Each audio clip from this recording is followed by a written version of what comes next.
sa Pilipinas. Manila Broadcasting Company. DZRH, member, kapisanan ng mga broadcaster ng Pilipinas. Member KBP, oras. Kapopoy, direct. 3 minuto na makalipas ang ika-6 ng umaga. Humahataw, humahagupit, lumalatay na komentaryo sa Himpapawid. 2 por 2. Walang takot sa paghimay sa masalimuot na isyu ng bayan. 2 por 2. Humahataw na mga balita at impormasyon. 2 por 2. Ating damhin, ating lasapin ang hagupit na 2 por 2.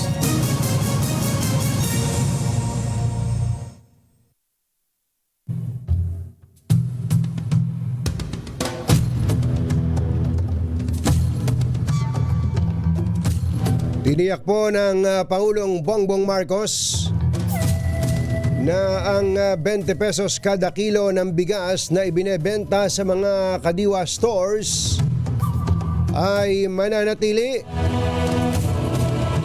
sa kanyang vlog. Buti pa yung Pangulo, nakakapag-vlog pa eh. Kami ni Paring Ray, hindi na. Giniit ng Pangulo na ang inisyatiba sa murang bigas ay hindi lamang isang pangako noong panahon ng kampanya, kundi naging achievable at sustainable at malapit nang mabili sa mas maraming pampublikong pamilihan nationwide. Ang programa na inilunsad para sa may hirap na sektor ay bahagi ng pagsisikap ng administrasyon na magbigay ng abot-kayang pagkain at palakasin ang sektor ng agrikultura sa pamamagitan ng pagtutulungan ng national government at LGU. Sa nasabing vlog, may paalala ang Pangulong Marcos sa mga nanalong opisyal sa katatapos na eleksyon na magtrabaho na, tumulong sa national government at tapusin na ang pamumulitika. Isyu ng bayan, katotohanan, por dos. Pag maitim ang balak, magtago ka na. 2 por 2. Si Jerry at si Anthony, narito na. 2 por 2. Hahataw ng todo, urado ka. 2 por 2. Ang katotohanan, dala nila. 2 por 2. Walang sinasamba pali, maniwala ka. 2 por 2. Hataw ng husto, tol, umasa ka. 2 por 2. 2 por 2.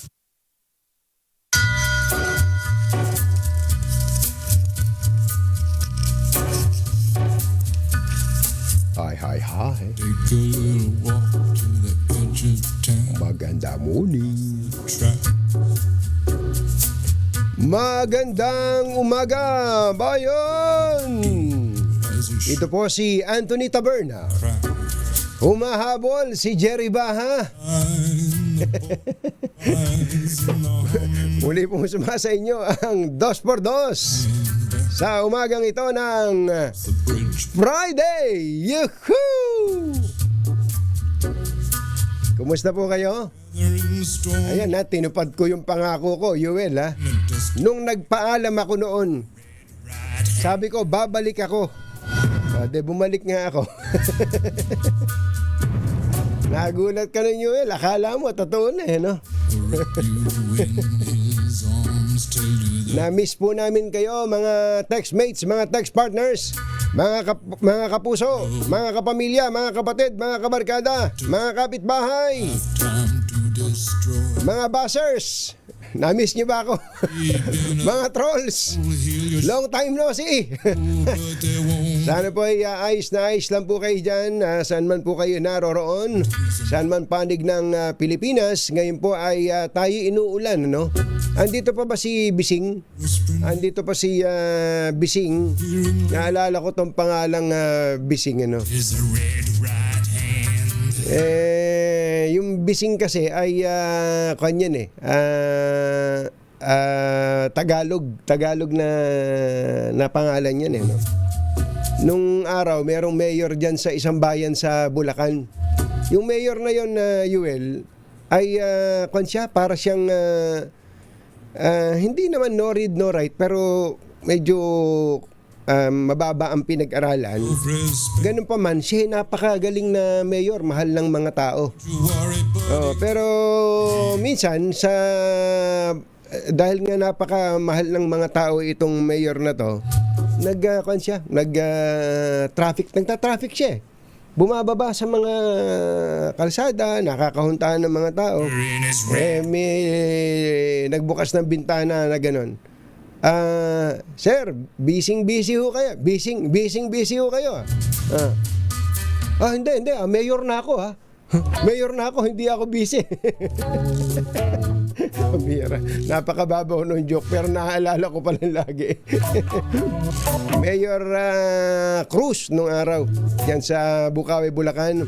Magandang umaga po sa lahat ng mga local chief executives na ngayon po ay nakatutok sa atin. Wala namang suspension ng classes dito sa Metro Manila, pero doon po sa Northern Luzon may mga lugar po na suspendido po ang klase. Mamaya po ay babanggitin po namin ang mga bahagi na iyan. Meron na sa Malabon? Ganun na. Ang Malabon pala ay nagsuspende rin ng klase. Malakas ba ulan sa Malabon? Dahil sa high tide, ano?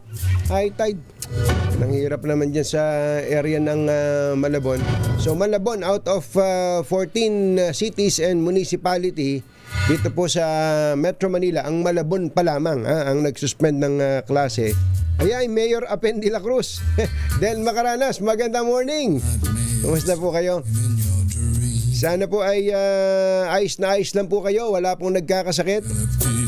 At magandang umaga po sa mga hospital staff. Hospital staff, kayo po ay doktor man o nurse, o kaya po ay mga radiologist, medtech, at kung ano-ano pa. Mabuhay po kayo. Kayo po ay pinagkakautangan ng loob ng marami nating mga kababayan, especially ng mga pasyente. Pagka nga may pagkakataon maya-maya tawagan natin itong si Governor Sol Aragones, sapagkat ang unang executive order na pinakawalan ni Governor Sol Aragones, mga kababayan, ay ang bawalang mataray sa mga ospital. Ay, nako, bawal ang mataray. Pero ang tanong, yung bang pagiging mataray sa ospital, masungit, ay para lang sa mga empleyado, o baka naman pwedeng makover din ito ang mga pasyente o kaya mga kamag-anak ng pasyente. Minsan kasi masakit magsalita yung ibang mga kamag-anak, lalo mga kamag-anak ng pasyente, no? Para bagang sila may-ari ng mga hospital staff. Mamaya tawagan natin si Governor Sol Aragones, sapagkat alam nyo, sa haba din naman talaga ng duty ng mga nurses natin at iba pang mga hospital staff, minsan ibang impatient. Tapos kung pagsalitaan pa ng ibang mga customer nila, pinaka-customer nila, ganun-ganun na lang. Siguro, Governor Sol Aragones ng Laguna, maganda po ito, pero let's elaborate on this. At Anthony Taberna sa 2x2 sa DZRH. Binabati din natin ang mga pulis, lalo na po ang mga pulis dito sa Metro Manila sa pangunguna ni Major General Anthony Aberin, ang NCRPO chief po natin. General Aberin, kumusta na po kayo? Long time no see. Pero bago lang tayo pumalaot, tamang-tama habang hindi pa ako nag-iinit dito, pag initin na natin ang inyong mga ulo. Sabi siguro, bakit naman? Bakit naman ganun? Walang ganun. Masamang tao lang ang takot sa dalawang to. Kaya kung maitim ang balak, magtago ka na! Anthony Taberna, Jerry Baja. Dos por dos! Dos por dos! Kadami-dami po kasing mga balita kung saan-saang panig ng Pilipinas na may inaaning palay. Mantakin nyo, may balita pa na may lugar po na ang bilihan ng palay ay 8 pesos per kilo. Sus Mariano Kaindo, 8 pesos. 8 to 10 pesos per kilo ang bili daw po ng mga trader. Ang tanong po tuloy ng mga kababayan natin, nasaan ang NFA? Nasaan ang National Food Authority? Sabi ni Administrator Larry Lacson, andito ako. Anya ka ba? Administrator Larry Lacson, Administrator, maganda morning. Si Katunying po ito. Ay, magandang morning, Katunying. At sa ating mga taga-subaybay, magandang umaga po. May pera pa ba kayo dyan? Ano po? Sorry po. May pera pa ba kayo? May pera ba kayo? Meron pa naman pong pangkaunti para ho sa tag-ulan na harvest. Oo. Pa naman po tayong itinabi. Opo, mga magkano pa ho ba pera nyo dyan na pambili ng palay ng ating mga magsasaka? Kung di ako magkakamali, roughly, po, mga nasa 8 billion po ang itinabi natin, no? Para po dito sa anihan ng tag-ulan. 8 billion, malaki-laki po yun. More or less, 8 billion po. Opo, okay. Diretsuhin nyo nga po kami, kayo po ba namimili pa ng palay? Kasi may mga lugar na talagang binabarat daw po ng gusto ng mga trader. Kaya wala silang choice dahil wala daw po namang NFA na namimili, kundi ibenta sa bagsak presyo ang kanila pong mga administrator. Yun pong tanong sasagot ninyo kung kami po'y namimili pa. Opo. Opo, namimili pa po kami. At kaya lang, ito po'y very limited na. Sa tutusin po, ang amin pong procurement accomplishment for the first half of the year ay umabot po kami ng halos 150% accomplishment po. Kalahati na po ng aming target sa taon, nakuha na po natin. Supposed to be, nakukuha po natin mas marami sa tag-ulan. Tag-ulan, pero nakuha na natin sa ngayon yung 50% sa summer crop. So marami po kaming nabili kahit po nagbebenta kami sa benting bigas at naglalabas na imbis na kumonti ang aming stock, mas dumadami. Ibig sabihin, mas marami pa po yung pumasok na palay kaysa po sa lumabas na bigas. Opo. Magkano po ang procurement price o pagbili po ninyo ng palay ng ating mga magsasaka, Administrator? Hanggang sa ngayon, ang atin pong fresh palay ay 18 at ang atin pong dry palay ay 23. So, hindi po talaga natin yan ibinaba kasi nga po gusto natin sanang ma-influence yung market, no? Maiangat yung presyo ng traders. Pero mukhang hindi kinaya. Alam din ng trader na siguro na ang kaya lang namin ay hanggang 5% lang. 5% ng total production, admin? Opo, yun lamang po ang nasa mandato natin sa batas at yun din naman po ang pondo natin na ibinigay sa atin. Opo. So, ulitin lang po natin, hindi po namimili ang NFA ng palay ng mas mababa sa 18 pesos kahit na basa pa yan o kahit ano pa klase ng palay. Tama po yun. Hindi po kami bumibili ng mababa pa sa 18. Opo. Okay. Nasaan po ang NFA? Kayo ba may mga buying stations o kayo ba may mga tao na pumupunta pa sa bukid para po bumili ng produce ng ating mga magsasaka? Sa lukuyan po sa ating ngayon, sa pag-uusap natin ngayon hindi na po kami nag-mobile buying station kasi nga po wala na rin po kaming paglalagyan. Pero ginawa po natin ito nung kasagsagan, nag-mobile buying tayo kasi nga meron pa naman tayong paglalagyan ng butega. At ngayon halos na lumuluwag na lang kapag nakakakuha ng palay para giling. Yun na lamang po. No? So yung mobile po ngayon, hindi na po natin nagagawa at wala po tayong paglalagyan na. Oo. So in other words, yung pong binanggit nyo kanina na ang intention nyo nga sana, bumibili kayo, bagamat very limited, sabi nyo 5% lang ang nakalagay sa batas at kaya ninyong gawin, nabigo ang NFA. Can you say that? Na nabigo ang NFA na mapababa ang presyo ng palay na binibili ng mga traders? Opo, yung intention po natin na mapataas ang presyo ng palay na bili ng mga traders, kanya po sinet natin yung 18 na price, medyo mukhang hindi naka-influence sa merkado. Ibig sabihin po, yung 5% hindi niya pala kayang influensyahan yung merkado. 95%. Opo, 95% po yung kabila versus 5%, yun po. Ano po pwedeng gawin? Meron pang pwedeng gawin ang gobyerno para po mapaangat naman? Kawawa po mga magsasaka natin eh. Narinig niyo po ba yung 8 to 10 pesos, 8 to 12 pesos na buying price? Nako po, Katunying, yan po yung ating naririnig. In fact, meron pang at one point nagsabing 7. Kasi nga po, minomonitor natin yan, buong Pilipinas, kung ano ang nangyayari. So, na-monitor po natin yan. At ako po, yung sasabi ng totoo, talagang nalulungkot ako, bakit ba ganyan? Meron pang ano ba talagang nangyari dyan. Pero ang tingin natin kasi talagang bumaksak din ang presyo ng world market, ang mura-mura po ng imported. So, Opo. isa ho yan sa mga naka-apekto talaga. Ngayon, sabi ko nga, parang balagong tayo dito. Hanggang percent lang tayo natin bilhin. Sabi ko, paano naman yung 95% na magsasaka natin? Lahat yan, kako, sasabihin, wala tayo. Kahit patignan natin yung butika, sabi ko, punong-puno tayo. So, Pero, sabi ko, parang, admin, pasensya na kayo. So, wala na ho tayong magagawa?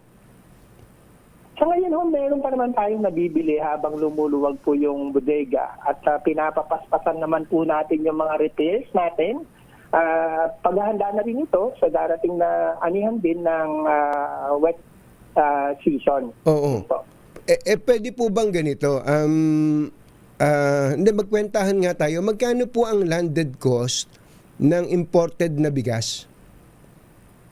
Sa ngayon po yung datos na binigay ng industriya at yung huling binigay sa atin ng DA na datos, ang industriya, sinasabi po nila meron ng landed na 28. Ang DA, ang computed niya between 30 to 32 landed na. Landed na? Ganda na pong bigas. Opo. So, sa madaling salita po, kung ang landed cost nun ay mga nasa 30 pesos, ang bumalik nga tayo, umatras tayo ng konti, mga magkano ho ang presyo ng palay nun? Ay kung 30 ho yung bigas na, 15 pesos po ang palay. 15 pesos. I-divide mo lang po ng 2. Kasi kung yung po mga negosyante makakabili ng 30 na bigas, imported, bibili lamang po yan ng 15, tuyo. Para lang humatpantayan niya yung presyo na 30 ng imported. Mas maganda naman di hamak yung 15 pesos kesa sa 7, kesa sa 8, kesa sa 10 piso, hindi po ba? Ay, tama po yun. Pero saka po yung 8, 9, fresh po yun eh. Yung 15, dry po yun. Dry na po nilang binibili. Tama po. Di ganito po gawin natin. Baka naman pwede, ipagbawal muna ang importasyon ng bigas. At ang obligahin ang mga traders na ang bilhin at 15 pesos per kilo, kung talagang yun lang ang kaya, kapantay na to ng imported landed cost, 15 pesos per kilo ang palay, administrator. Baka pwedeng itigil muna ang pag-i-issue ng mga permit na yan to import. Tayo po sa NFA kasi hindi na po tayo nag-i-issue ng mga permits na ganyan. At saka dun po kasi sa RTL na liberalize yan, ang tinitignan na lamang po ng DA, BPI dyan ay yung sanitary and phytosanitary. At yung po sa volume, dahil nga rin po sa RTL, mukhang tali ang kamay ng gobyerno dyan kasi liberalize nga po yan. That's why isa nga po sa pinupush natin, no, tayo po nila Secretary Kiko, na maamyendahan talaga ito pong APL, talaga pong Anak ng bakang dalaga. susi. Ito po talaga ang susi. Hindi. Opo. Alam niyo, tayong dalawa, nag-iisip tayo ng paraan kung paano mapapaginhawa man lang, makakahinga man lang ang ating mga magsasaka. So sa bandang dudulo, ang ending po pala nito, Administrator, ang mesala nito ay mga mambabatas natin at ang batas at ang pumirma ng batas. Iyon po talaga, na-liberalize po ng RTL. The fact that yun ang rice tarification law, niliberalize po kasi yan. Ngayon po dito sa atin, kasi talaga katun yung pinag-aralan natin pinagbuno-buno nating paghimay-himayin, talagang dapat hindi fully liberalize ang tingin natin, lalo na kapag panahon ng anihan, dapat wala muna. At yun naman yung na-propose ng NFA at DA sa Congress. Kaya lang, Makapasa. kaya lang, Kaya lang po, kailangan maipasa muna ito at lahat po ng Senado at Kongreso ay umayon po rito. oo, ipinropose nyo na po ito nung last Congress, kaya lang ay hindi po ito pinakinggan ng Kongreso. Diretsuhin na po natin, Administrator. Medyo hindi po napagbigyan ng nakarang Kongreso. Pero ngayon po, merong nakahain muli. House Bill number 1, si Speaker, at saka I think Senator Tulfo, Erwin Tulfo, naghain na rin po sa Senado. Kami po'y natutuwa na muli itong mabubuksan at mapapag-usapan. Dahil ito po, kitang-kita natin sa ating mga mata, nararamdaman na ang hinaing ng mga magsasaka. Sana naman po'y pakinggan at tignan. Totoo po. Nang sa gayon po ay masolusyonan naman natin po ng hindi ban-aid. Ito, yun yung pangmatagalan. Legacy law po ito. Kapag ito po'y pumasa, kahit po sa maraming henerasyon, patasalamatan po tayo ng mga magsasaka at mga consumer. Administrator, maraming salamat po sa inyo. Alam ko, mainit ang ulo ngayon ng mga magsasaka at mabuti naman po at nakapagpapaliwanag kayo. At ako'y umaapila na rin dun sa ating mga trader. Siguro naman ay may kasama ng pangungonsensya. Wag namang 8, wag namang 10 piso. Bigyan naman natin ng may dignidad na presyo ang ating mga magsasaka. Kawawa naman. Opo. Administrator, salamat po sa inyo. Magandang umaga po. Mabuhay po kayo. Magandang umaga rin po at maraming salamat. Jerry Baja at Anthony Taberna sa 2x2 sa DZRH. Nakakapanikip ng dibdib no? Tayo, nag-iisip tayo ng paraan. Ano kaya iniisip nitong ibang mga policy makers natin? Kumbaga, pwede nating sabihin ngayon, masdan nyo ang ginawa ninyo. Masdan nyo ang ginawa ninyo. Ayan. Ang mangyayari ngayon, makikiusap ka na lang. Pwede po ba, wag muna kayo mag-import? Kasi liberalized na Paano mo naman maaawat mag-import kung liberalized na? Tapos, pwede po ba taasan nyo naman yung bili nyo? Hindi 8, pwede ba 15? Para gano'n na lang, aapila tayo. Pero, why is the government existing ba? Ano ba? Gano'n na lang ba? Mamasid-masid na lang ba gobyerno doon? Anak ng bakang dalaga. Magpapatuloy po tayo. Oras po natin. Achi, ahya, Mr. Jalamtang, Laktiam, Jap, Gohun, 6:25 ng umaga, ACS Balita. Susunod na. Kalampasan magsulok ng kapuluan, Luzon, Visayas hanggang Kamindanawan. Basta't may balita, ipagwagwagan ng sikat na tagapagbalita. ACS Balita, kasama ang 2x2 tandem Anthony Taberna at Jerry Baja. ACS Balita. Ang programang ito ay hatid sa inyo ng ACS Manufacturing Corporation, ISO certified, maker of world-class quality Pride detergent.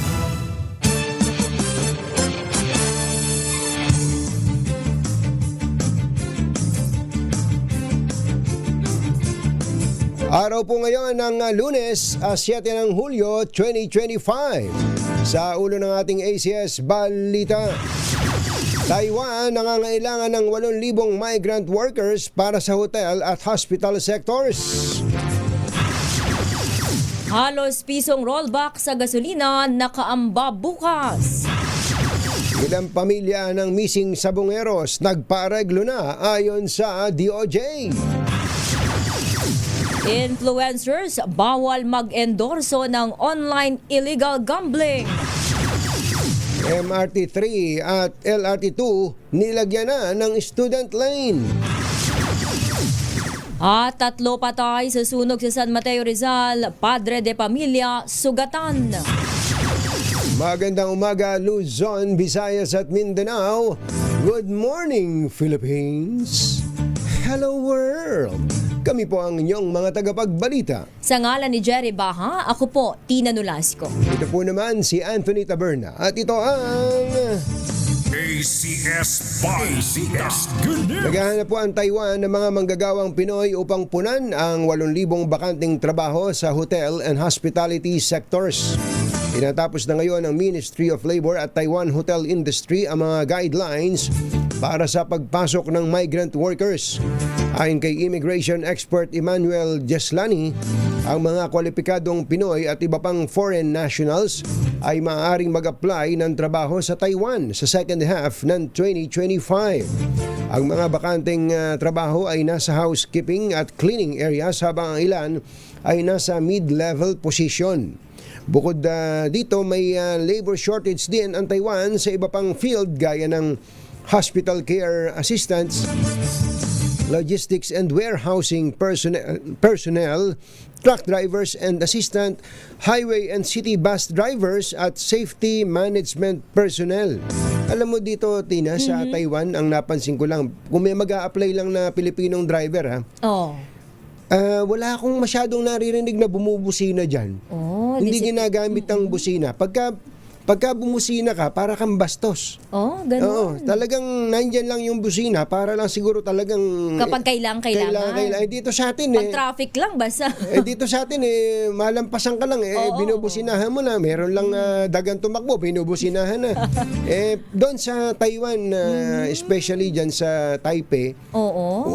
akala ko wala kayong busina tong mga O bus na kaya, to. baka nasa batas nila bawal bumisina, ganun. Baka palagay ko, nandun sa kanilang mga tuntunin yun. Kaya kung may mag-a-apply na bus driver, especially kung driver dito sa Maynila, medyo pusasan nyo muna yung mga kamay ninyo Kakapindot para ng... hindi nyo mapindot yung busina. Tanong nyo, magkano sweldo? Magkano sweldo? Magkano? Ang sweldo daw po ay 30,000 new Taiwan dollar o 57,000 pesos, bagyang mas mataas kaysa sa mga nagtatrabaho sa pabrika na umaabot ng 54,600 pesos. Wow.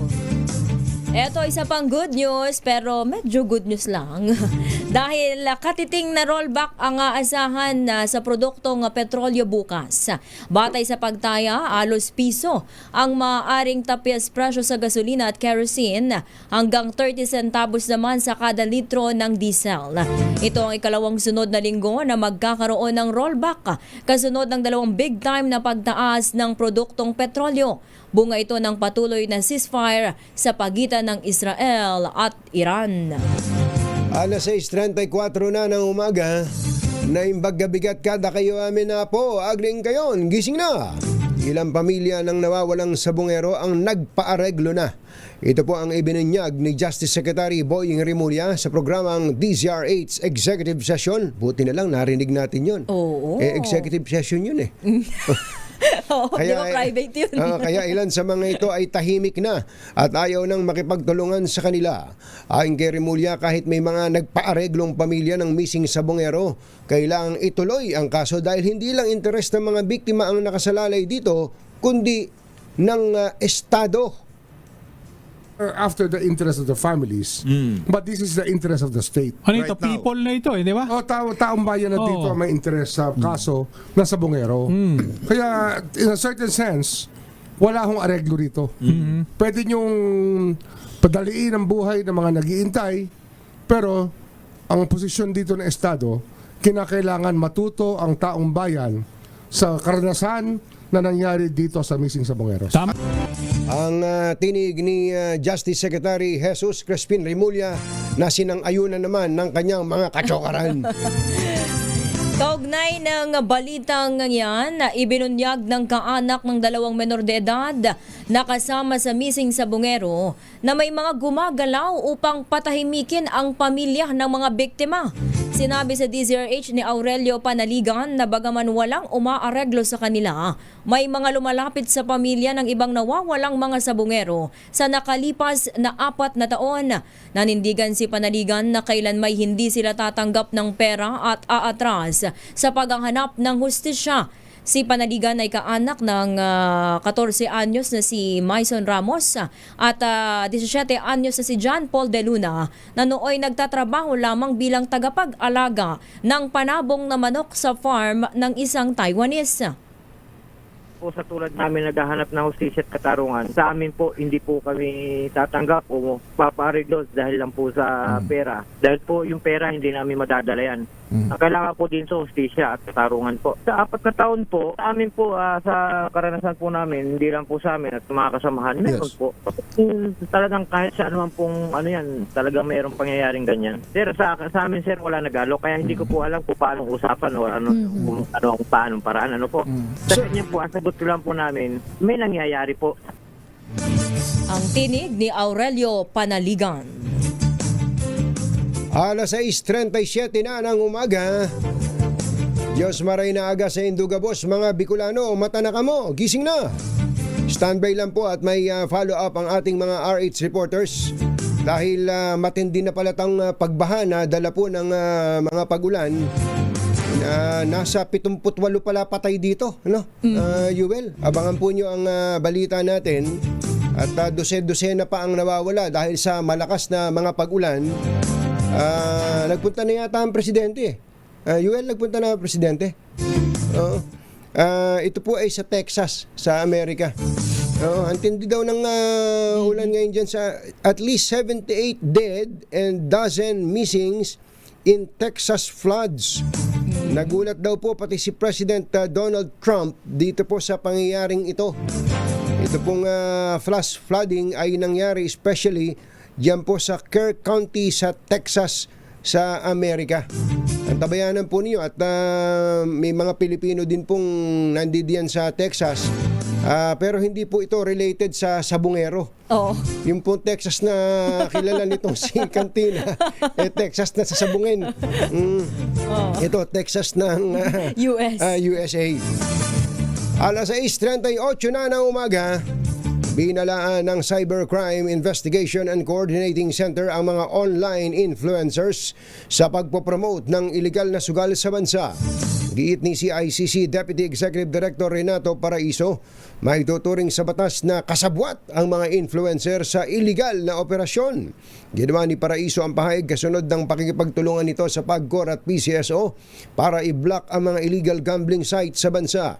Sinabi ni Paraiso na marami na silang napablock na websites at may 150 pa silang pending for verification.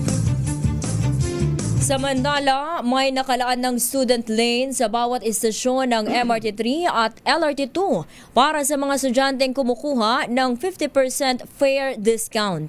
Ayon sa DOTR, layunin nitong mapabilis ang daloy ng mga pasahero at maiwasan ang mahabang pila, lalo na para sa mga estudyanteng papasok sa klase.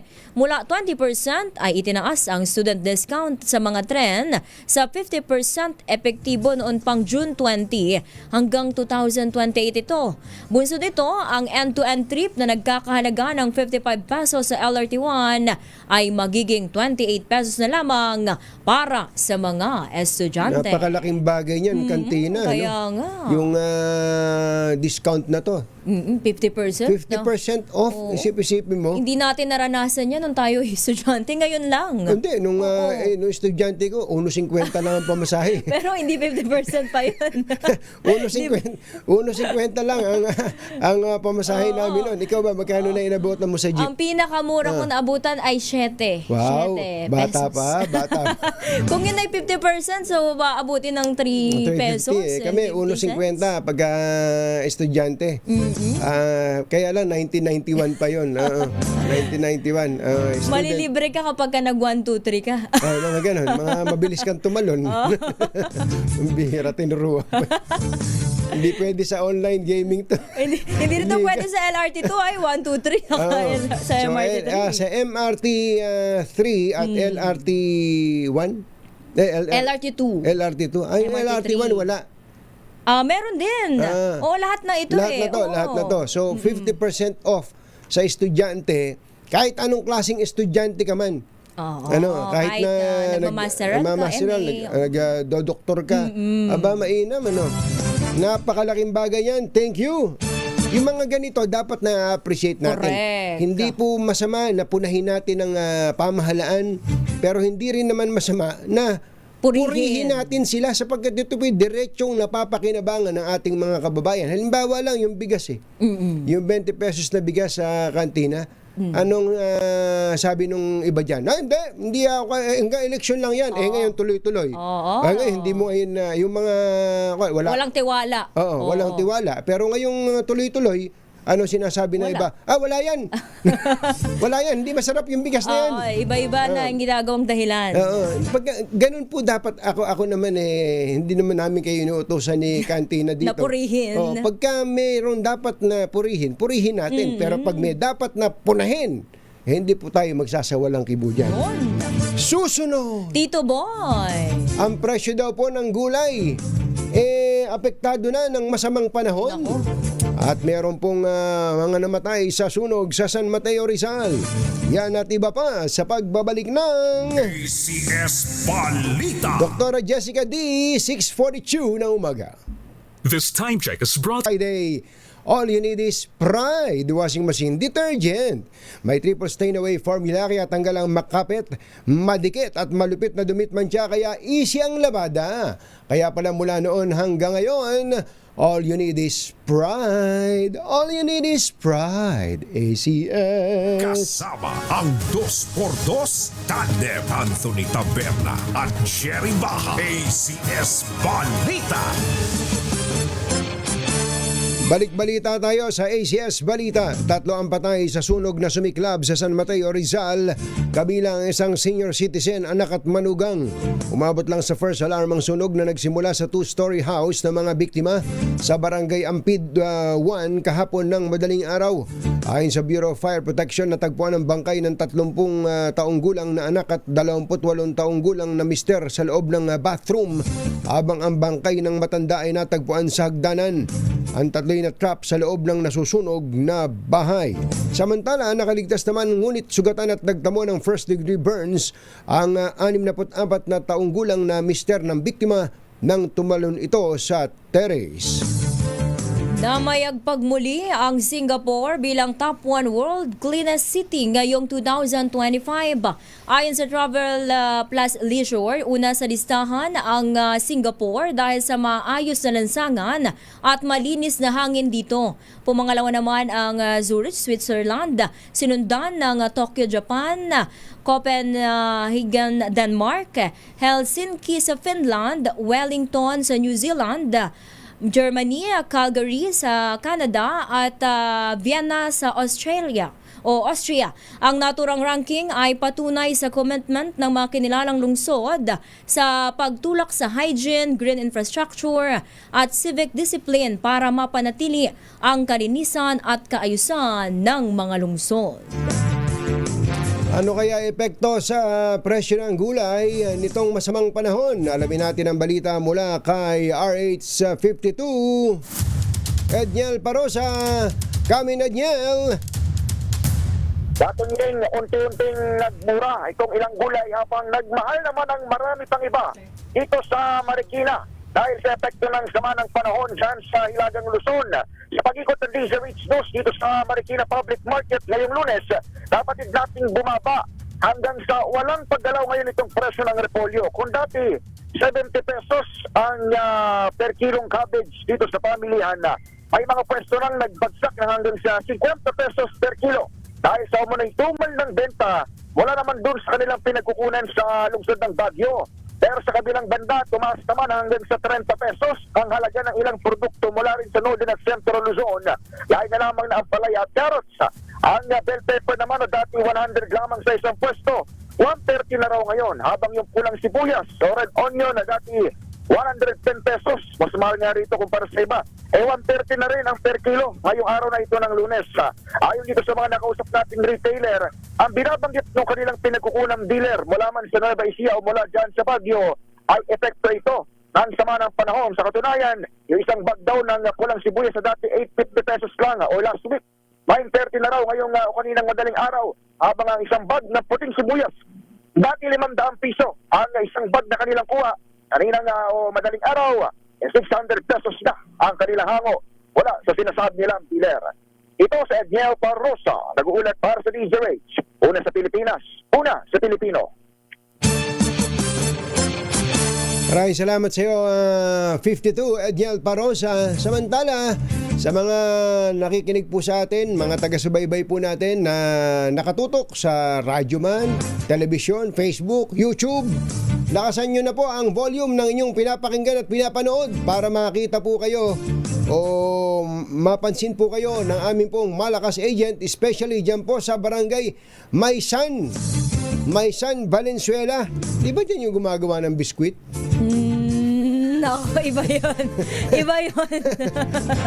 Maysan, Valenzuela, andyan po ang aming malakas agent na tingnan nyo lang, may makikita nyo pong tall, dark, And handsome. Diretso na. Baka di tayo bigyan ng papremyo. Si Sherwin Alparo, nanggigilid lang po dyan. Magpa-cute lang po kayo sa kanya at nakikinig lang kayo. Kikita pa kayo. Yan at iba pa. Ay, wala na pala. Magpapaalam na pala tayo. Yan ang kabuuan ng ating ACS Balita. Ito po si Anthony Taberna. At ito naman po, si Tina Nolasco. Kasama ang 2x2 Tandem Anthony Taberna at Jerry Baja. ACS Balita. May tanong lang po kami sa inyo. Kayo po ba ay naging pasyente na o kaya ay naging kasama na ng isang pasyente sa public hospital? Public hospital, government run hospital. Aba, o kaya kahit na sa mga private hospital, kayo po ba nataraya na? Oy. Ng mga staff. Nasungitan ba kayo? Oo. Dahil sa ang suot nyo ay hindi masyadong maayos. Mukhang mahirap, mukhang mahirap. Sabihin na natin, ano? Naka-experience ba kayo niyan? Hindi na raw uubra sa Laguna yan dahil mamaya may makakausap tayo yung mismong gobernadora, bagong gobernadora ng Laguna. Yun ang kanyang unang executive order. Trending sa social media yan. Bawal ang mataray, bawal ang masungit sa mga ospital. Abangan po niyo yan, lalo na po sa mga taga Laguna. Oras po natin, Achi Ahya, Dr. Jessica D. Laktiam Gochap Chit Hun, 7 minuto bago ang alas 7 na umaga.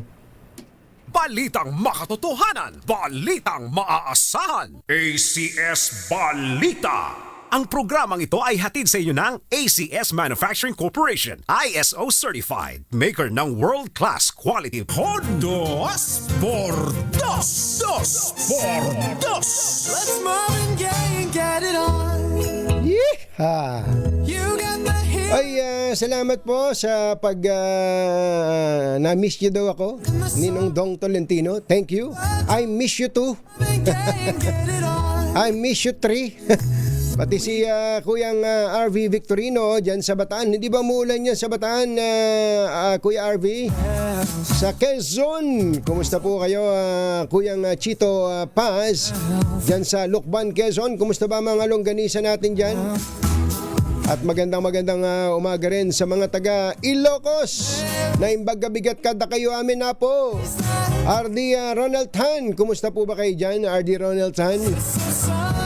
Kayo po ba naniniwala na kapag ang isang lugar ay maunlad, mas malaki ang tsansa na ito ay malinis? Ayoko man pong sumang-ayon dito, pero kanina binasa nitong si Cantina yung report nitong Travel Leisure, ang top 10 cleanest cities in the world. Ang unang 10 pinakamalilinis na mga syudad sa buong mundo. Pag tiningnan niyo po yung listahan ay puro mga mauunlad na lugar po ito. Maunlad pero mga mamahalin na mga lugar. Halimbawa po ang Singapore. Isa po sa ang sabi nga nila, one of the most expensive cities. Ito pong Singapore in terms of cost of living. Yan po ang pinakamalinis. Sa Singapore, bawal. Tama ka, Kuya Yuel. Bawal yung chewing gum mo dito. Kung dito, ngangata-ngata ka. Doon, hindi ka pwedeng magtapon kung saan-saan. Wala. Tama. Yung may nag-message sa atin kanina, ultimo dahon eh. Mahihiya yung pag may nakita kang dahon na hindi ka naman taga ron, pupulutin mo eh. Oo, totoo po. Napakalinis po sa Singapore. Ang pangalawa po, ayan, nakikita nyo yung Zurich, Switzerland. Napakalinis po talaga. Nakita ko eh. Governor Sol Aragones, nakita ko ang linis talaga niyang Zurich, Switzerland na yan. Kaya lang, napakamahal. Lahat ng bilihin, napakamahal. Maniwala kayo. Mula sa tubig, kape, pagkain, restaurant, napakamahal. Pero ang taas naman ang sweldo ng tao. Ang sweldo po ng tao, may nakabidahan akong Pilipino dyan sa may airport halos 25 Swiss francs per hour. At 73 pesos yata, Yuel, ang isang Swiss franc eh.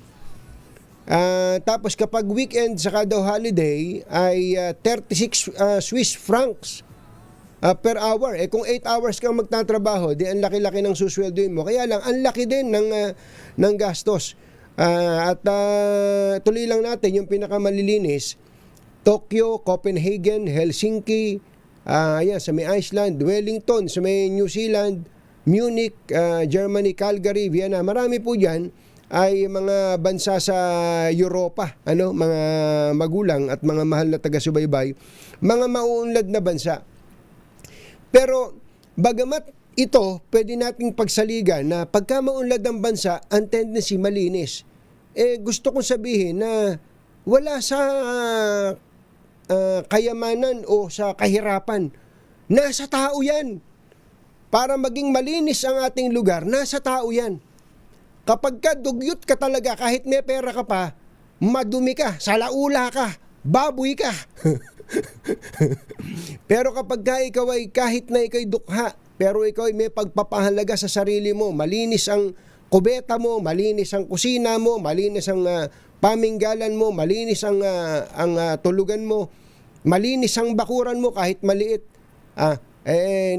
Ibig sabihin, malinis ka. Sabi nga sa kasabihang English cleanliness is next to godliness.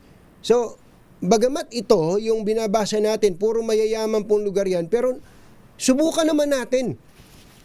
Subukan naman nating mga Pilipino na kahit tayo ay mahirap na bansa, sabihin na natin, kaya nating maging malinis. Hindi tayo puro dugyot. Masamang tao lang ang takot sa dalawang to. Kaya kung maitim ang balak, magtago ka na! Anthony Taberna, Jerry Baja, Dos por Dos! Dos por Dos! Tama, sabi ni Dr. Governor Helen Tan. Governor Helen Tan, magandang morning!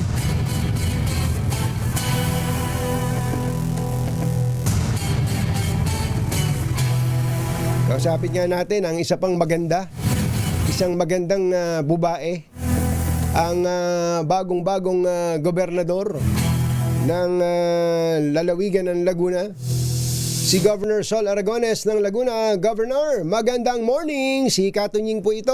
Kumusta po kayo?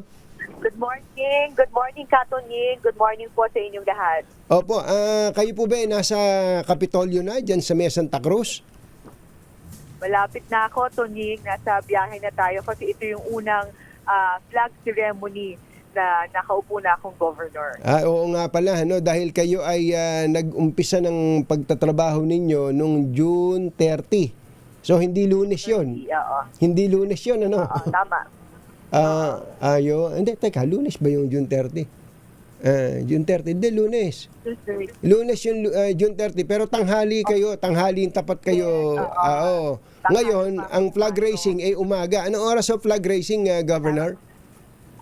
8 o'clock, pero sabi ko sa mga empleyado, dapat 10 minutes before 8, nakahanda na kayo. 8 o'clock magsisimula tayo para hindi maantala yung mga nahingi ng tulong sa Kapitolyo at masimulan kaagad yung pagtulong sa kanila. At alam niyo po, tama yan. Dapat ay nangunguna ang mga local chief executives, mapag-governor o mayor, sa ganitong mga flag raising ceremonies. Sapagkat kapag nakikita ka dyan at maaga, hindi dapat pinaghihintay ang flag racing. Kung may oras na alas 8, dapat pagtuntong ng alas 8, may lupang hinirang na tinutugtog dyan. Kumbaga punctual, napaka-importante po ng punctuality dahil it reflects on your leadership din, Governor. Di ko na po pala,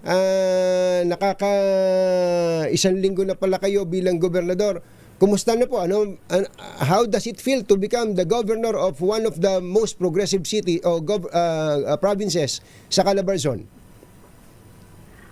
Masaya ako tungging kasi yung unang 5 araw, ito yung mga nakausap na natin yung department heads, inalam ko na sa kanila ano bang pwede kong itulong, ano bang kailangan nating improve. At unang-una, executive order na ginawa natin, yung bawal ang mataray sa ospital.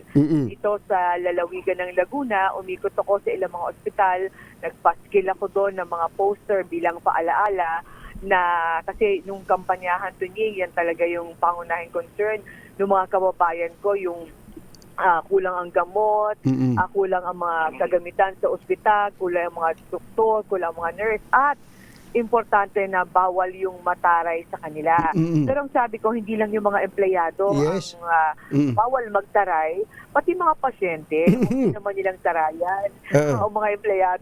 Buti po kinlaro nyo yan, Governor, sapagkat, first of all, natutuwa po, sangayon po kami dun sa inyong mantakin nyo. Kauna-unahang executive order nyo ay may kinalaman po sa pag-uugali at pagsiservisyo sa ating mga kababayan. Kaya lang may mga medical staff, mga hospital staff na medyo tumaas ang kilay. Gusto nila yon na wag maging mataray. Pero sabi nila, yung ibang mga pasyente naman, kung tratuhin kami, para kaming sila may-ari sa amin . Tama rin naman talaga, Tunying, yung kaya binalanse natin. At saka inalam ko rin, Tunying, kung bakit may mga health officials o employees na minsan talaga nakakapagtaray na. Ito ay dahil minsan overwork, dahil kulang ang doktor, kulang ang mga nurses. Kaya inaral ko kaagad yung budgeting, Tunying, hinanap ko. May pondo naman para magdagdag ng mga mga nurses sa ospital para maka-duty ng tama at maiwasan din siyempre pag overwork ka, tao lang tayo, Tunying. Minsan talaga umiinit yung ulo. Tama. Pangalawa, inaaral ko din, Tunying, yung hazard pay nila, yung mga benepisyo, kung naibibigay ba sa oras o tama ang naibibigay, para kung may konting kakulangan o pagkaantala, ipinapaayos ko na kaagad. Kasi ang hirap, Tunying, na sabihin ko sa kanilang bawal ang mataray kung mismo sa pakiramdam nila may kulang. So, kumbaga, inaayos ko din lahat yung sistema ngayon at nakakatuwa dahil kumuha tayo ng mga eksperto na tutulong sa akin tulad ni dating Undersecretary Eric Tayag na makakasama ko dito sa Kapitolyo. May mga bagong dance moves kayo dyan. Bukang may pasabog mamaya. Magaling si Dr. Eric Tayag sa mga pausong galawan . Naman, di ba? Magaling yan si Doc Eric Tayag. Kinuha rin natin consultant, si Dr. dating director ng medical director ng East Avenue, si Dr. Bong Bueno, na isa rin sa tumulong para maisaayos ng maganda ang East Avenue Medical Center. So, umiikot na ako sa mga ospital. Tatapusin ko ito hanggang next week. Tapos gagawa namin ng... Gaano karami po ba ang public hospitals sa lalawigan ng Laguna? Under ng province ay SAM. Kung kasama ang LGU ay 15. So, ang tutok muna natin, syempre, ay yung provincial hospitals, itong mga district hospitals, kasi mag-inventory din ako kung ano ang laman ng mga butika dahil anong mga kulang na gamot kasi ang pinakaayaw natin tunying may reseta sa mahirap o pupunta kayong butika, pagpunta mo doon sa butika, wala. Kulang-kulang. Well, in fact, nakita ko, kaya naman, may budget. At the same time, kung kukulangin man ng konti, pwedeng humingi sa mga private sectors. Kaya naman isang buwan bago ko umupo, nakipag-usap na tayo sa mga private sectors, isa na dyan sa handang tumulong sa atin, si Mr. Ramon Ang, Manny Pangilinan, at iba pang mga private sectors. Mula po nung inilabas niyo yung executive order, may mga reports pa rin ba o may mga reklamo pa rin na nakakarating sa inyo na may masungit pa din o mataray pa din sa mga ospital, government hospitals? Ang kwento sa akin ng mga tao, abay, nagkaroon daw ng pagbabago. Instant. Mabait na raw makitungo sa kanila. Sabi ko siguro mabait, tama yun. Tapos mabait din makitungo ang pasyente. But of course, sabi ko sana hindi honeymoon period lang, no? So kailangan talagang bantayan natin to. Tapos gagawa kami dito ng guidelines, tuning, na yung mga ospital na talagang sumusunod dito, abay may reward. Tapos bubuuin din namin yung punishment team na kapag hindi, ay naman yung kaukulang parusa para sa kanila. Kasi seryoso talaga ako ipatupad. Saka itong mga binabanggit yung mga government employees sila. Mga government employees sila, ang kanilang ang pinatutupad na alituntunin sa kanila ay katulad din ng iba pang mga batas at alituntunin sa iba pang mga government workers sa ibang government agencies. Okay, matanong ko lang, ito po ay klaruhin natin, ito'y pang government hospitals lang, ha? Pwede bang yung order nyo makover na rin pati mga private hospitals? Oo nga, inaaral din namin yan kung pwede ba yung sakupin na rin para buong Laguna na. Uniform na yung gagawin natin ito na ipapatupad. So pinapaaral ko ngayon dun sa mga consultant natin kung ano ang magandang gawin dito, and then kapag may guidelines na, ilalabas namin ito para alam lahat ng pasyente, magiging mga medical practitioners. Pero mamaya sa flag ceremony, Tunying, sasabihin ko rin dito sa mga empleyado ng Kapitolyo, kahit wala pa yung executive order, abay dapat bawal din magtaray. Dahil nagpapasweldo sa atin ay buwis ng mamamayan, dapat ang mga empleyado o kawani ng kahit na anong public office, tingin ko kahit naman saan, dapat nakangiti. At para laging masaya ang mood ng mga tao, at ang pinaka-ayoko yung mahirap na ipaparamdam pang mahirap. Talagang yun ang gusto. Opo. Okay. May nabanggit ko kayo kanina na may pondo naman. Ang sinasabi ba ngayon ninyo ay meron kayong hiring ng mga doktor, ng mga nurses, ng mga medical technologies, ng mga radiologists, sa mga provincial run hospitals? Dahil nakita kong may pondo naman na pwedeng pag-unan, although ang inabot ko na yung third at fourth na budget, pero kahit paano, meron pa rin. So after namin mag-inventory at maikot ko yung 9 district hospitals, mag-hire tayo ng mga kailangang expert dito kasi kinakailangan din ng mga consultants sa mga doktor tuning kasi ang mga hospital, primary hospitals, no, kinakailangan pa ng mga daming kagamitan bago maging secondary hospitals. Ang hirap talaga. And importante ayusin din yung policies, no? Kasi laging congested ang mga ER. Sabi ko, Doc Eric, ano bang gagawin natin dito? Laging congested ang mga ER. So, ang sinasabi nila, at kasama rin si Secretary Ted Bosa na bumisita rin sa amin, dapat dun sa ER, sa loob ng 4 na oras, may decision na kaagad kung anong gagawin sa pasyente. Yun. Within 4 hours? Yes. Within 4 hours, may decision na. Ito ba ay pwede nang pauwiin? Ito ba ay doon sa RHU pwede nang gamutin? So may ganon. Ito ay co-confine para mabilis ilipat pa ito ng ospital. Hindi na kailangan paghintay na matagal. Ang problema, paano nga gagawin yun? Kung kulang ang doktor, iisa o dadalawa, na nagdidesisyon para sa sandamakmak na pasyente. So, kailangan ko muna ayusin yung mga... Ang dami pa lang dapat na atupagin dyan. Pero ang tanong po ng ating mga kababayan, may mga nagme-message sa atin. Bakit ba sa dinami-dami, Governor Sol, ng inyong pwedeng unahin, ito ang una nyong inilabas na executive order? Dahil ito ang clamor ng maraming tao. Hindi lang nila clamor, kundi nakita ko rin noong 2022 na tumakbo kong governor, 6 years, sa palamot yung pag nag-post ako sa Facebook about hospital, grabe daming comment yan. Matyaga ako magbasa ng mga comment dahil totoong damdamin yan. At nakikita ng mga tao. Kaya ito yung una talagang kailangang solusyonan. Ito yung puso ng kwento ng governance dito sa Laguna. Ito talagang health system kailangang ayusin. Governor, good luck po sa inyo at I'm sure umpisa pa lang to. Mabigat ng trabaho, malaki-laki po ang inyong constituencies and sobrang natutuwa po kami na nandiyan po kayo sa ituktok ng pamumuno ng probinsya at asahan po namin that this will not be aningas kogon kundi consistent at magiging parte na ng kumbaga way of life na ng mga government employees dyan po sa Laguna.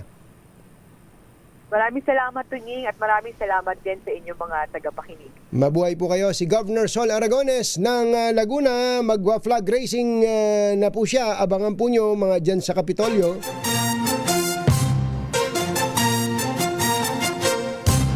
Tonying at Jerry Anthony Taberna, Jerry Baha, ang samahang pinatibay na ng panahon. 2 por 2. 2 por 2. Kauna-unahan sa Pilipinas.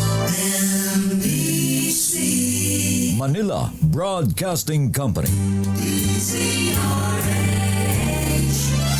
DZRH, member, kapisanan ng mga broadcaster ng Pilipinas. Member KBP, oras. Kapopoy, direct. 15 minuto na makalipas ang 7 ng umaga. Balitang bagong-bago. Balitang dapat alam mo. Balitang magdadagdag ng talino. Dahil bagong impormasyon, makibalita. Unang-una sa DZRH. Pangunahing balita. Kasama ang 2x2 tandem nina Anthony Taberna at Jerry Baha.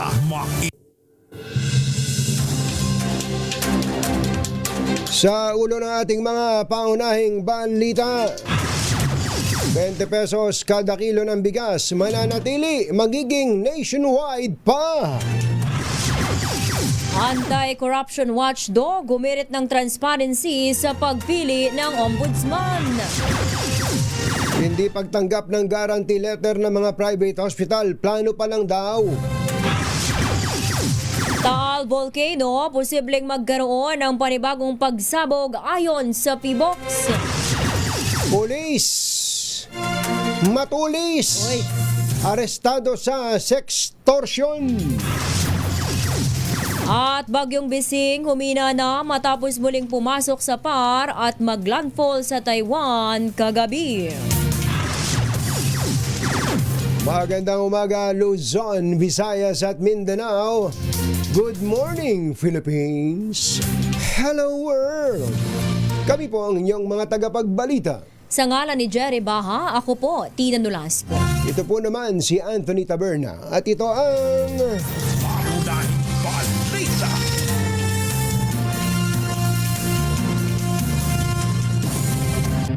Bago lang ang detalye ng ating mga balita, mamigay muna tayo ng kwarta.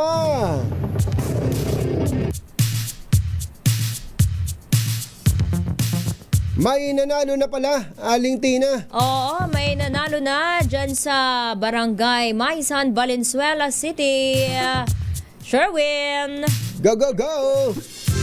Yes, Katunying, Tita Tina, magandang umaga dito nga sa lugar kung saan wala mang sun, may sun, tuloy-tuloy pa rin ang pakikinig na ating mga...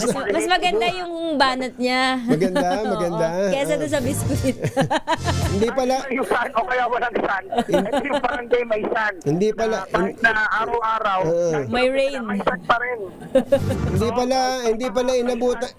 Hindi pala inabutan. Yung tumpok. Sherwin, hindi pala inabutan ni Tina yung MY San. Graham. Grabe naman, Tita Tina, ay ka dati nun nung Marie. Yung tinutunaw lang sa bunganga ng mga tanggol. Bihira. Nagmukhang matanda tuloy ako dito. Naabutan ko naman. Kahit naman. Kapag merong lamay, di ba, yan yung assorted na Tama. Oo, di ba? Oo. Sa na probinsya. Yan yung inuupuan na lata. Lata, malaking lata. Oo, dahil kailangan may pasalubong ka galing Maynila. Ang pasalubong mo, assorted biscuit. Oo, na konti yung chocolate. Wala, hindi dito yung factory yan. Sa San Juan yan eh. Hindi dyan. Iba dyan. Valenzuela. Nahuli natin itong bahay na to. Tingnan mo, ang lakas-lakas ng kanilang TV. Hindi ko na mapakita. Magandang umaga po. Ikaw, wala tayong wala tayong Zoom. Wala tayong Zoom. Ito, paano mo? Good morning po. Ako po si Pauline. Ay, Pauline. Ngayon palagi kayo naka-tune in sa Disari. Yes po, araw-araw. Dos for dos, Mr. Anthony and Mr. Mr. Jerry. Yay! Hello? Naka-tune in ka sa Disari. Ito, meron kang 1,000 pesos. Thank you po. Thank you. At siyempre, may kasama pa yung Diesel Eats Grocery at Diesel Eats na imbag na bigas. Thank you po. Thank you so much. At siyempre, dahil daw nakikipag-competensya sa akin yung lakas ng TV nila. Oo. Pero Diesel Eats TV at Diesel Eats T-shirt. Hala ko may TV na eh. Hala ko magbibigay ka na ng TV. Hala ko may 50 inch na dyan eh. Hindi mo nakita. Tingnan mo yung pagpasok mo sa bahay nila, yung kagad bubungan sa yung TV na Diesel Eats, ang laki-laki. Pero dito, sa katabing bahay naman, alam mo, hindi mapapakabog. Dahil yung katabing bahay nila, eto si ate, magandang umaga po. Hello po.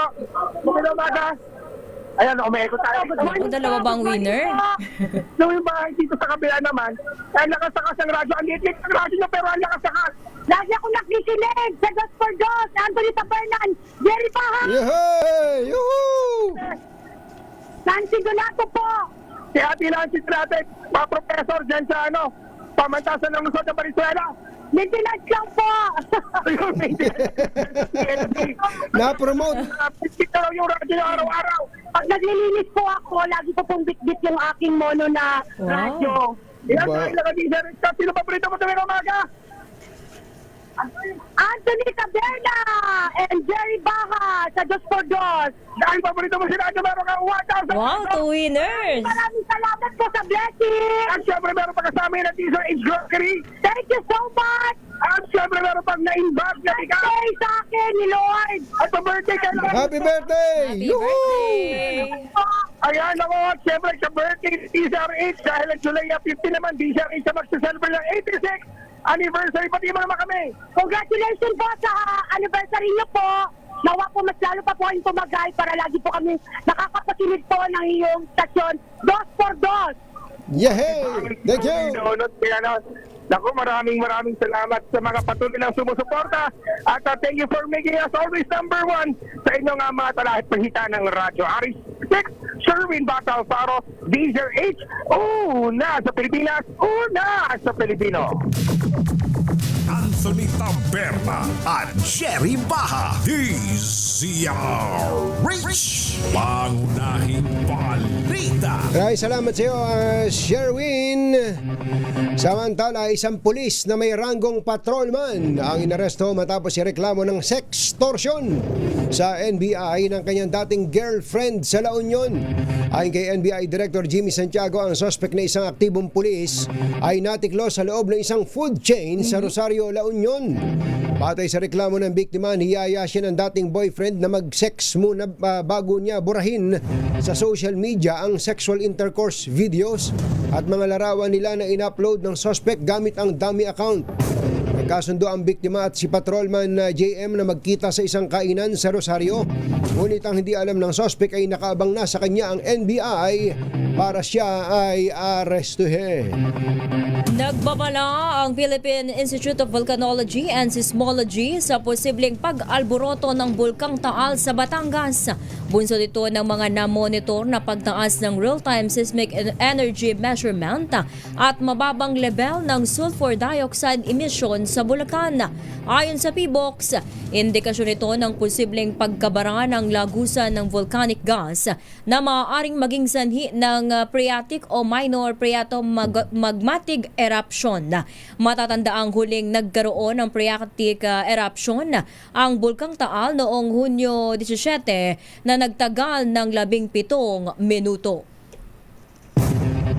Tuloy-tuloy ang pagbebenta ng 20 pesos kada kilo ng bigas. Ito po ang tiniyak ng Pangulong Bongbong Marcos sa gitna ng pangambang hindi magtatagal ang benteng bigas meron na program.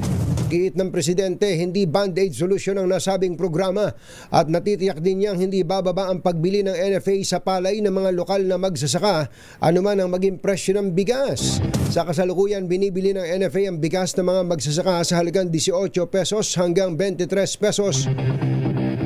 Pero ang problema ay maliit na bahagdan lang daw po ng produksyon ng mga lokal na magsasaka ang kanilang nabibili. Kamakailan lang nang indahin ng mga magsasaka sa mga Aldan, Pangasinan ng pambabarat sa kanila ng mga pribadong trader kung saan nasa 9 na piso hanggang 10 piso lang kada kilo ang binibili ng mga ito sa kanilang palay. Palay to, Tina, palay yung binibili. At kinumpirma naman ng NFA na may narinig sila, nabalitaan pa sila na 7 piso lang. 7 piso lang ang bili ng palay ng ilang mga traders. Nananawagan ang Anti-Corruption Watchdog Democracy Watch Philippines sa Judicial at Bar Council na tiyakin ang bukas at patas na proseso sa pagpili ng susunod na ombudsman. Git ng grupo, dapat may napatunayang track record ng integridad at matatag na paninindigan laban sa korupsyon ang papalit kay Samuel Martires. Punto pa nito, dapat na kumilos ng walang takot at walang kinikilingan ang isang ombudsman upang maibalik ang tiwala ng publiko sa demokratikong institusyon. Nabatid na nasa 17 na ang aplikasyon na natanggap ng JBC mula sa mga kilalang personalidad sa larangan ng batas, kabilang ang mga maestrado at dating opisyal ng gobyerno. Nilinaw ng Presidente ng Private Hospitals Association of the Philippines na plano pa lang ng mga private hospitals na hindi tumanggap ng guarantee letter o GL at hindi pa ito ipinatutupad. Kaugnay ito sa anunsyo ng nasa 43 pribadong ospital ng Batangas na hindi muna sila tatanggap ng GL o guarantee letter dahil nasa mahigit kalahating bilyon ang hindi pa nababayaran sa kanila sa ilalim ng Medical Assistance for Indigent and Financially Incapacitated Patients. Sa panayam ng DZRH, sinabi ni Dr. Jose Rene De Grano, nakausap na nila ang mga naturang ospital at tiniyak na mga itong iintay na lamang na matanggap ang kabayaran sa kanila. Actually, nakakausap na po namin yung taga-region at sabi naman po nila, gagawa na nilang paraan. So ito po mga hospital na nagsabing gano'n, in-advise na po namin. At malamang naman po ay medyo maghintay-hintay na lang po kami doon sa pagdating po ng kanilang ng aming mga resibo po. Si Dr. Jose De Grano. Bahagyang humina ang Typhoon Bising matapos na pumasok sa Philippine Area of Responsibility. Ayon sa Pag-asa, huling namataan ng bagyo sa layong 405 kilometers sa hilagang kanluran ng Itbayat, Batanes. Taglay nito ang lakas ng hangin na abot sa 130 kilometers bawat oras at bugso ng 180 kilometers kada oras. Kumikilos ang bagyo sa direksyong Hilagang Silangan sa bilis na 25 kilometro kada oras. Samantala, wala nang nakataas na tropical cyclone wind signal saan mang bahagi ng bansa. Sa Texas pala, Kantina, ay nasa 80 na ang inuulat na death toll. Yan po sa matinding mga pagbaha sa Texas, USA. Susunod! Tito Boy! Sino itong actress na hiniwalay? Oy, Tito Boy Fabian. Tito Boy Fabian, eto may huhulahan ka na naman. Sino itong actress na hiniwalayan ng bilyonaryong boyfriend? Oy! Dahil sumobra daw ang pagpaparitoke nitong actress. Hindi Hindi na siguro niya makilala. Oo. Sabi siguro, si Dr. Abelo ba to? O si Dr. sino ba yung Ivy ba yun? Yung basta yung mga magagaling na mga... Nag-eretoke. Oo. Yan at iba pa sa pagbabalik ng... Pangunahing balita. 7:28. Ang oras ay hatid sa inyo ng Neurosan. Ang lahat ng amateur at professional photographers na lumahok sa Pagcor Photography Contest 2025 na may temang Infrastructure for Economic Development. Ito po ay noong Pebrero pa pero malapit nang mag-deadline ha. Ang deadline ng submission of entries ay ngayon lang katapusan ng buwan na to. Bukas po ang kompetisyon sa lahat ng amateur at professional Filipino photographers na may edad 16 pataas. Ayon kay Pagcor Chairman Altenco, layon po ng photo contest na ito ngayong taon na ipakita ang mahalagang papel ng mga proyektong pang-infrastruktura gaya ng mga highways, tulay, seaports, airports at iba pa sa pag-unlad ng ekonomiya. Maaari pong magsumite ng photo entry sa ilalim ng 3 kategorya, ang conventional, mobile at drone. 8 grand winners ang pipiliin ng Pagcor sa bawat kategorya. Again, hanggang katapusan na lang po ng buwang ito ng Hulyo ang deadline of submission of entries. Pangunahing balita.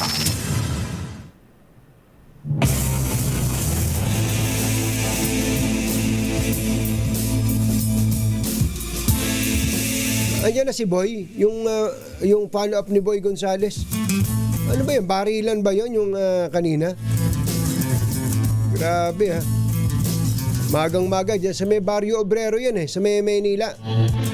Ombudsman Samuel Martires, ang dami palang nag-a-apply para sa pwesto mo.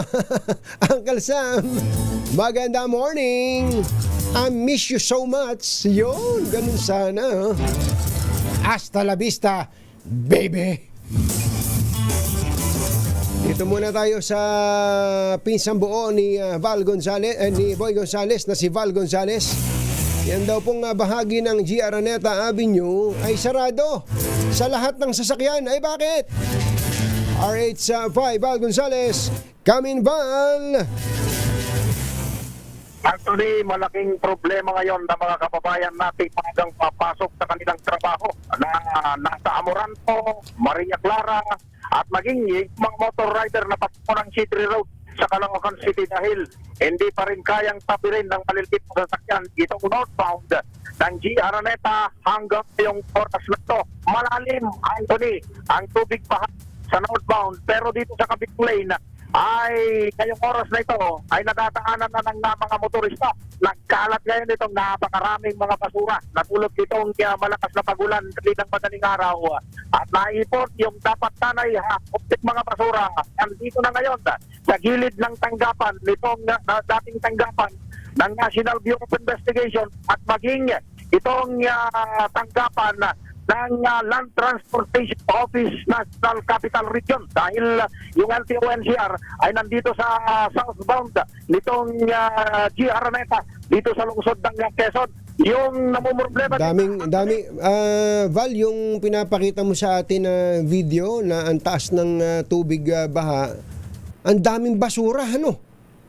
Ayan, nagkalat. Lalo na kung may papakita itong bahagi nitong G. Araneta Antones, Mariosec. Napakaraming mga basura. Napakadelikado kung merong maglalakad dito na magpupumilit dahil malilate doon sa trabaho. Kung dito man nandun yung kanilang pinapasukan, ay napakadelikado dahil hindi na tubig itong nandito sa lugar na ito. Napakaitim na tubig na puro at mga basura ay nakalo na rito sa lugar na ito. Meron namang mga nagwawalis na mga tauhan itong ilang mga opisina rito pero hindi kakayanin. Kailangan na siguro ito yung Quezon City Government na para makuha na itong napakaraming mga basura na ito. Namumroblema din na Anthony, itong dalawang malalaking mga gasoline station na dito sa kanto nitong G. Araneta, kanto ng Maria Clara at maging doon sa Talayang Village, yung isang gasolinahan dito dahil wala silang customer, bonus na itong malaking baha dito sa palibot ng kanilang gasolinahan. So yan ang sitwasyon, Anthony, yung mga kababayan natin na galing dyan sa bahagi ng lungsod ng Maynila, galing sa bahagi ng ilang lugar dito sa Quezon City, kaya dumaan dito sa may Commonwealth Avenue at kakanan dito sa bahagi ng G. Araneta, nandun ngayon, nag-iipon dun sa may pinakaunahang bahagi dahil nandun yung nagtatraffic at nagpapaalala sa publiko na hindi pa rin madaanan o hindi pa rin pwedeng daanan ng maliliit na sasakyan itong northbound ng G. Araneta Avenue sa Quezon City. Muulan pa ba, Val? Muulan pa ngayon? Wala nang ulan, medyo sumikat na yung haring araw, Anthony. Pero hindi ko lang maintindihan kung bakit mabagal yung pag-subside, mabagal yung pagbaba nitong tubig baha na naipon dito mula sa walang humpay na mga pagulan kagabi hanggang kaninang madaling araw. Ako si Val Gonzales, back to you, Anthony. Maraming salamat sa iyo, RH5, Val Gonzales. Samantala, speaking of baha, tumataas na daw po ang baha dyan sa Malabon. By the way, walang pasok ngayon mga estudyante dyan sa Malabon. Dahil nga po sa high tide. RH23, Edwin Duque. Come in, Edwin. Alas 7:58, yun yung oras ng pagtaas ng tubig high tide dito sa Manila Bay. Kaya sa mga oras na ito ay unti-unti nang binabaha itong ilang bahagi ng Bayan Malabon at yung mismong palibot ng City Hall ay inaabot na rin ng tubig. At yung mga sasakyan ng City Hall, lalo na itong Malabon Disaster Reduction Management, at ilang mga sasakyan ay inatasan na rin ni Mayor Jenny Sandoval na magkaroon ng libreng sakay. Kaya kanina pa, kaya yung ating mga kababayan na maapektuhan ng high tide, lalo na itong Hulong Duhat, Dampalit, Bayan Malabon, yan ay may mga naka-schedule ang mga sasakyan nag-iikot ka Tunying para magbigay ng libre sakay doon sa ating mga kababayan. Bagamat walang pasok yung ilang antas ng paaralan ngayon, pero yung mga nais pumasok sa kanilang mga trabaho ay pwedeng tumawag sa text line ng Malabon LGUs para mapuntahan kung sakali sila apektado ng pagbaha, para maituloy nila yung kanilang mga transaksyon sa araw na ito. Sa ngayon ay umiinit yung panahon. Ang init ng sinag ng araw. Pero dahil kung titignan mo ka, Jerry, yung high tide ngayon nasa 1.4 lang. Pero kita mo tumaas yung tubig dahil yung maghapon, itong magdamag na ulan ay siya nga nagpadami ng tubig dito sa Manila Bay. Kaya minsan kapag 1.7 at 2.0 yung high tide, saka lang binabaha. Pero dahil nga doon sa sunod-sunod na malalakas na ulan, mas dumaming stock ng tubig sa Manila Bay.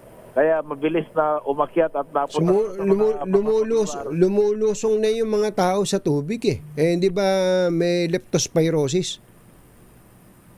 Isa yan sa mga anunsyo ng City Health. Oo. Hanggat mari, iwasang lumusong sa baha dahil yung leptospirosis, abay mapanganib yan kapag may sugat yung mga talaga, ay delikado. No? Yung mga may mga open wounds, lalo na delikado. At ang totoo kahit wala 'di ba may mga ano pinaiinom, mother? Ano pinapainom sa mga lumulusong sa baha? Libre yun nililibre ng munisipyo yun Tanong mo nga kay Doktora Jenny Sandoval, kay Mayor Jenny Sandoval. Alam ko meron silang libre diyan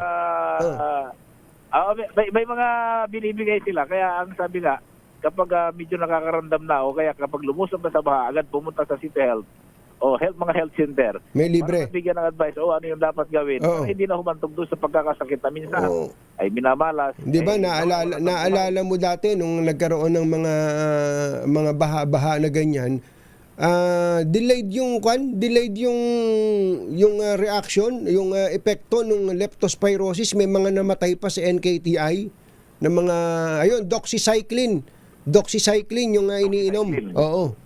Dapat yung mga lumulusong sa baha na yan, ayan Ang dami itong mga nakikita, pinapakita mo sa video mo yan yung mga namamalengke sa bayan. Bayan, napakamura ng isda, mura yung mga supply ng mga manok at pangkarne. Kaya kahit mahal, ay mura, pinupuntahan nila. Pero siguro, sabi nga iwasang lumusong at kung kailangan sumakay. Kasi pagdating ng mamaya, bago ilang oras lang, Katunying, wala na ito May mga oras kasi yan na high tide. Kaya dapat antayin na lang nila. Tama. Kaya kita mo yung mga vendor, nakalutang din sa tubig habang nagtitinda. Nako, delikado. Anyway, balikan mo kami, Kuya Edwin. Salamat. Yeah, Katunying, mula pa rin dito sa Malabon at ilang bahagi ng nabutas na ngayon binaha din dahil sa high tide. RS23, Edwin Duque nagulat sa Disarray, una sa Pilipinas, una sa Pilipino. Pangunahing balita. Tuhugin na natin, meron pong follow-up si RH29 Boy Gonzales tungkol sa 3 sasakyan na pinagbabaril habang nakaparada dyan sa Tondo, Maynila. 29 Boy Gonzales, come in boy! Actually, nasa 3 sasakyan ang pinagbabaril habang nakaparada sa panulukan ng G. Santiago Street at Arapapa, Barrio Obrero, Tondo, Manila, kanina madaling araw.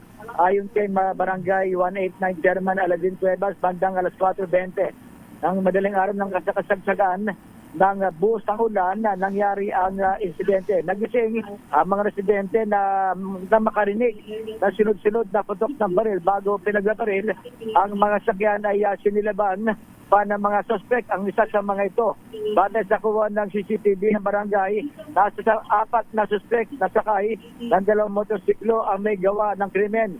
Isa sa kanila ay binasag pa ang salamin bago sinilaban ng ang itim na kotse na may plate number na isang Honda City. Patuloy ang investigasyon ng Manila Police District Station 7 sa naturang insidente habang inaalam ang motibo ng krimen bago ang pakakilanlan ng mga suspect. Ito si Boy Gonzales para sa Disarray, una sa Pilipinas, una sa Pilipino. Pangunahing balita. Thank you, 29 Boy Gonzales. Oras po natin, 15 minutes bago ang alas 8 ng umaga. Ay, magandang morning kay former Secretary Benher Avalos. Magandang morning din kay Immigration Commissioner Anthony Viado. Kumusta ba? At payapa na ba ang immigration? At thank you sa pag-welcome back sa atin kay Attorney Raymond Ventura at kay Mami Linja Ventura. Kumusta po kayo dyan sa Visayas Avenue? Engineer Magiting Cruz, Kuya Eric D. Vinagracia ng Philippine Coconut Authority, maganda morning! Oy, baka kailangan nyo nang magpalit ng bubong ng bahay ha. Buti na lang may bubong na maasahan. Gawa sa state-of-the-art technology, may aluminum na, may pintura pa. Now available na rin sa pre-painted tiles pan. Para sa eleganteng bubong na matibay na, makulay pa, mag-cherry loom, pre-painted ka na. Ay, Uncle Sam, baka ang kailangan mo ay reliable at stylish crossover SUV gaya nung gusto ni Secretary Art Tugade. Ang all-new Cherry Tiggo Cross ng Cherry Auto Philippines ang siguradong para sa inyo. Ang presyo, 998,000 lang. Ito pong all-new Tiggo Cross sa isang crossover SUV.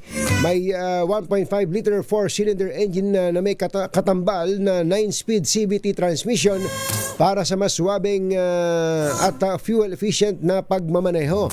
Sa loob ng Tiggo Cross ay may sporty bucket seats at dual 10.25-inch multi-information and infotainment display.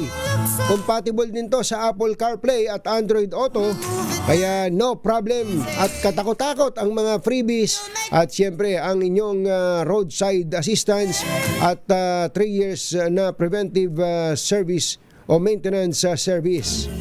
Ano pa hinihintay nyo? Mag-test drive na! Ang mga kumbatsero ng bayan, Katunying at Ka-Jerry. 2x2.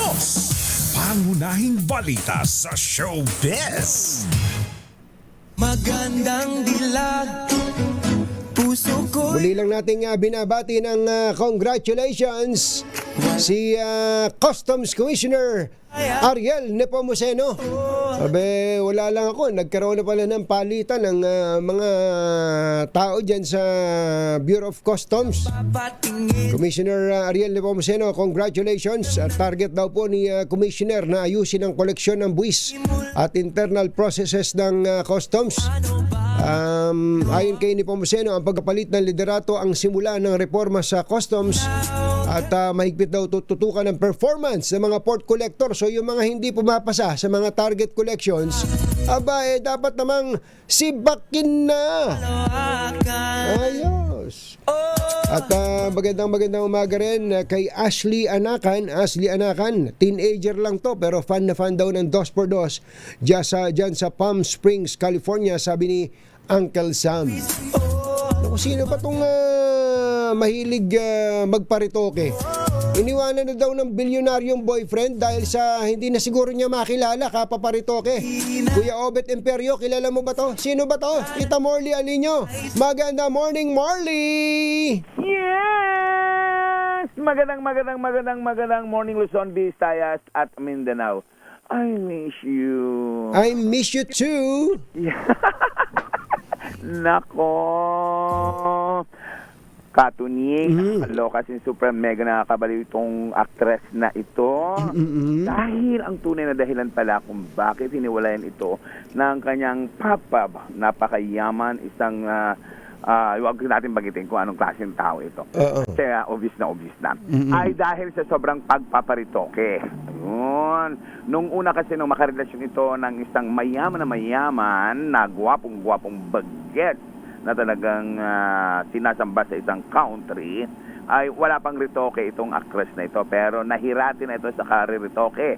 Pinaritoke ang ilong, pinaritoke ang bibig, pinaritoke ang mata, pinaritoke ang balakang, ang dami ng pinaritoke. Dibdib. Pati yun dahil. Kaya naman. Pati pala yung pinaparitoke na rin ngayon, yung sabi ni Mother Malu. Ang alin, pagkababae? Oo, totoo pala yun. Ay, matagal na yan. Hindi. Totoo ba yan? Sabi ni Vic Lima, totoo ba yan? Oo. Pero maganda ba to? Maganda na dati? Magkaroon kayo ng kaibigang doktor. Hindi. Pero ito, maganda na ba to dati? Maganda na ito dati. Oo. Pero nagpaganda pa siya. Nawili, naging bisyo, One time nga nagmukha nga itong mangkukulam yung sweets Pambirang patas sobrang haba ng ilong, pinatanggal ang ilong, pinaayos ulit, tapos binalik sa dati. Tapos pinabusalsal yung bibig, nakita niya parang pit ng manok, binalik sa dati. Naku po, nanang ko po. Hindi makabalik sa dati. Siyempre kung ano man yung tinanggal doon, inayos doon, hindi na kagaya ng dati at ibalik pa. Maganda pa rin siya. Kaya lang kapag wala siyang makeup, hindi siya ganun kaganda. Clue! Ay nako, ang pangalan nito napakadaling tandaan. 2 syllable lang siya. Oo, na parang ang datingan ay kapag ka uhaw na uhaw ka, kailangan mo siya. Soft drinks? Parang ganun. Nahulaan ko na. Ay, dati kong kaibigan to, dati ko nakikita, pero nung makita ko itong huli, loka talaga ako, iba na talaga ang itsura niya. Yan ang ating DCRH. Pero bago tayo magpaalam, hi muna kay Mami Sherry Ramirez na nagmamahal lagi sa atin at kay Joyce Ramirez. Yan ang ating DCRH Obisatas News. Ako po ang inyong RH47 Morley Alinyo para sa DCRH. Una sa Pilipinas, una sa Pilipino. Babu!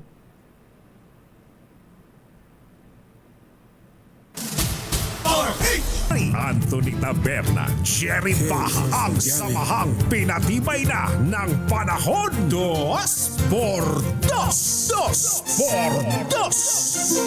Sabi ni ating Annabel Tapalya habang nagkakape sila ni Kuya Toy B, tetracycline antibiotic po yata. Oo nga, hindi doxycycline yata, nabanggit ko kanina.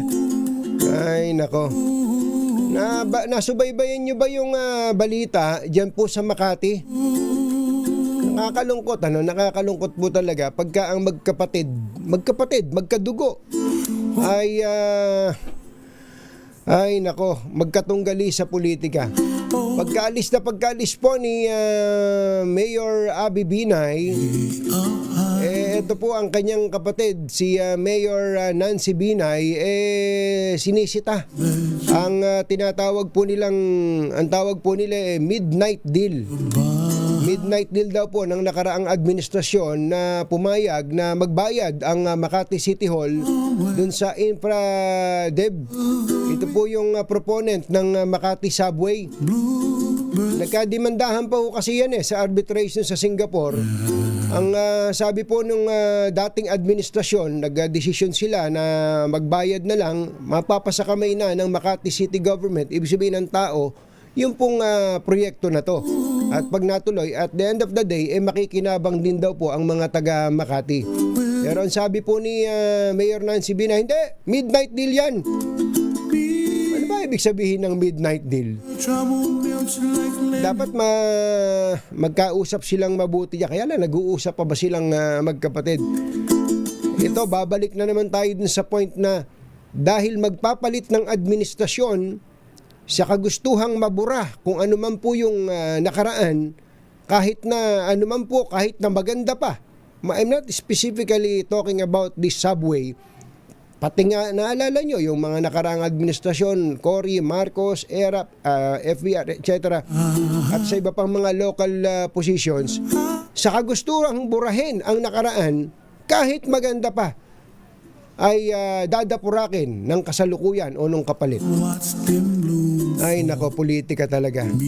Kaya darating ang panahon na bayan naman muna bago ang sarili.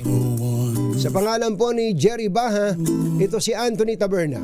Hanggang sa susunod na hambalos at hagupit ng 2x2, Damdaming Bayan. Susunod na.